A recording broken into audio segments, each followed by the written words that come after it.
और इसी बीच बड़ी खबर आपको देंगे, जहां पर कुलदीप सिंह सेंगर को जमानत मिली है और इस पर एक नया ट्विस्ट, नया मोड़ आ चुका है। उन्नाव रेप केस में दोषी है कुलदीप सिंह सेंगर।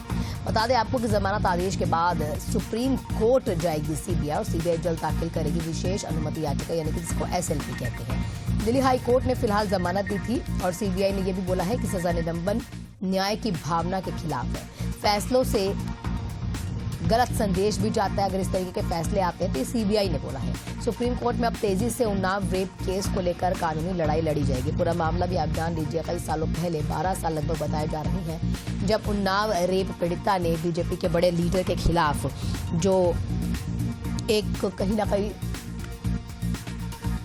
कंप्लेंट दर्ज करवाई थी कि उसके साथ जो है यौन उत्पीड़न किया गया है, उसको लेकर लगातार कुलदीप सेंगर जो है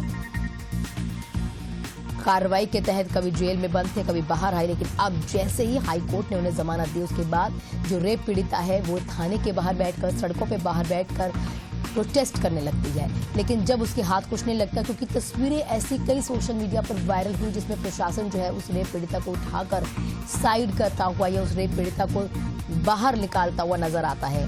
तो यहाँ लगभग सवाल ये उठने लगे थे कि अगर कोई रेप पीड़िता है और अगर उसको न्याय चाहिए तो भारत में क्या इस तरीके से होगा।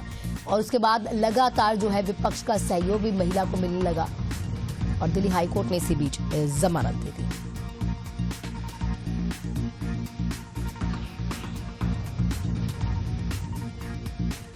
बेहद निंदनीय तस्वीर लगातार जो है उन्नाव रेप केस की सामने आ रही थी। सबसे चर्चित साल 2017 का ये मामला बताया जा रहा है, जब नाबालिग लड़की से आरोप किया गया था और ये कोई और नहीं बल्कि बीजेपी के ही विधायक कुलदीप सिंह सेंगर उनके साथ।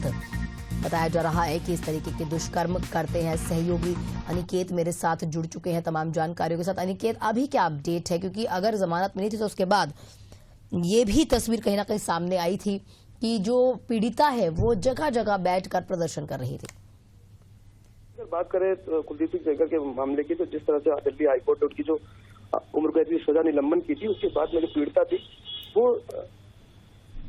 दिल्ली में जिस तरह से उसने प्रदर्शन किया, अपनी बात को रखा और जो तस्वीरें सामने निकल कर आई, तो उससे कहीं ना कहीं अगर बात करें सीबीआई की, तो सीबीआई ने इस पूरे मामले को बात रखते हुए कहा कि इस तरह का जो संदेश जा रहा है वो कहीं ना कहीं गलत संदेश है और इस पर दोबारा से फैसला करना चाहिए। और उसको लेकर अगर बात करें सीबीआई की तरफ से जो सीएलपी की बात है वो दाखिल करने की बात की जा रही है। लेकिन इसी बीच पीड़िता के पिता को झूठे केस में गिरफ्तार किया गया, उसके ऊपर जो है हमला किया जाता है। पीड़िता का एक्सीडेंट होता है साल 2019 में। पुलिस हिरासत में भी आप सभी जानते भी हैं कि पीड़िता के पिता 2018 में जो है दम तोड़ देते हैं। इसके बाद ही ये नेशनल लेवल पर पूरा मुद्दा उठा। लेकिन इसी बीच इनको जमानत देना कहीं ना कहीं सरकार के खिलाफ जो है विपक्ष को जबान देने के तरीके तो नहीं। निश्चित तौर पर अगर बात करें, अगर इस पूरे मामले का कहने तो जिस तरह से सत्र के दौरान आया और उस फैसले के बाद में तमाम फैसले विपक्ष ने भी किए कि आखिर क्यों इस पूरे मामले पर विचार नहीं किया गया, इतनी जल्दबाजी क्यों की गई। तमाम जो समाजवादी पार्टी के जो विधायक थे उन्होंने सत्र के दौरान ये बात भी कही मीडिया के सामने कि इस पर अभी विचार करना चाहिए था, लेकिन न्यायालय का जो आदेश है उसका लोग सम्मान कर रहे हैं। लेकिन अगर बात करें वो कहीं ना कहीं सर्वोपरि है और अब देखना होगा सुप्रीम कोर्ट में अगर याचिका दाखिल होती है तो वहां से क्या कुछ फैसला मिलता है। और लगातार जो है यहाँ पर सुरक्षा के साथ महिला को मुआवजा देने के साथ साथ यहाँ सरकारी नौकरी का भी वादा किया गया था। लेकिन इसी बीच जब इस तरीके की तस्वीर जो न्याय महिला मांग रही हो, दर बदर ठोकरें खा रही और न्याय इस तरीके से मिलता है, तो कहीं ना कहीं सवाल उठ ही जाते हैं। आप मेरे साथ अनिकेत बने रहिएगा, कुछ और खबरों पर आपसे अपडेट लेते रहेंगे।